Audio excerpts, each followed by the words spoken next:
අද අපේ රටේ දේශපාලනයේ හොඳට ඩීල් වෙච්ච දවසක්. ඩීල් කරකෙවිච්ච සල්ලි මාරු වෙච්ච තනතුරු වරප්‍රසාද කරකෙච්ච දවසක්.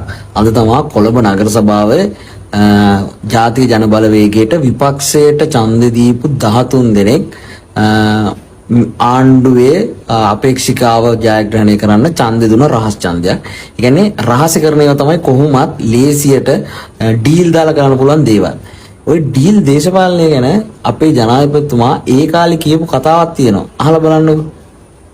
මේ ඉතිහාස දමදියක් තිබුණා. විවිධ අවස්ථාවල වරදාන වරප්‍රසාද කරා. මේ മന്ത്രിවරු විහිභාගයේ සංස්කෘතිය අපේ රටේ. ඒ නිසා මේ මොහොතේ කළුසලේ පමණක් නොවේ. අපේ රටේ දේශපාලන සංස්කෘතියේ ප්‍රශ්නය. එයා අපි දන්නේ විවස්ථාවන පනතුලින් පමණක් විස්තර කරනවා. ඒ නිසා මේ රටේ ජනතාවට මේ මොහොතේ තවදින අවධානය හිමි. අවබෝධය හිමි. ජනතාවට තේරුම් ගන්න පුළුවන්. තමන් දෙන ඡන්දේ ගෞරවය සහ ආරක්ෂාව රකින්න එක. ඒ ගෞරවය සහ ඒ ඡන්දේ ආරක්ෂාව රකින්න බැරි කිසි කෙනෙකුට ඉදිරියේදී අපේ රටේ දේශපාලන අවස්ථාවේ පාලනය කරන්න නොකළ යුතුයි. ඒ නිසා මේ දේශපාලන සංස්කෘතිය පෙරී එතන පැති දෙකක් තිබෙනවා. එකක් සල්ලි අරගෙන තමයි මන්ත්‍රීතුමා අනිත් පැත්තට යන්නේ. දෙක සල්ලි දීලා ගන්නේ. අරකට කණි පුදුලි කියලා මට සල්ලි වල මම බැන්න. හැබැයි මේකෙන් නරකම එක තමයි මොකද්ද? සල්ලි දීලා ගන්න දේශපාලන ව්‍යාපාර.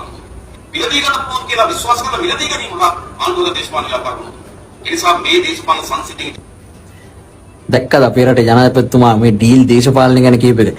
එයාම කියනවා මේකේ තියෙන දරුණුම කැලල තමයි සල්ලි දීලා ගන්න එක කියලා. ඒ කියන්නේ මේ අද කොළඹ ඡන්දෙට 13 දෙනාට මොනවද දුන්න වරප්‍රසාද? දුන්න සල්ලි කෝ? ඒ 13 දෙනාගේ 13 දෙනා ගැන සෙවිය යුතු නැද්ද? එතකොට එහෙම දීලා ගන්න පුළුවන් දේශපාලන පක්ෂයකට ඉන්නේ මේ වෙලාවේ ආණ්ඩුව පැහැදිලිනේ. ඒකනේ ඉතින් ආණ්ඩුව පැත්තට ගියේ.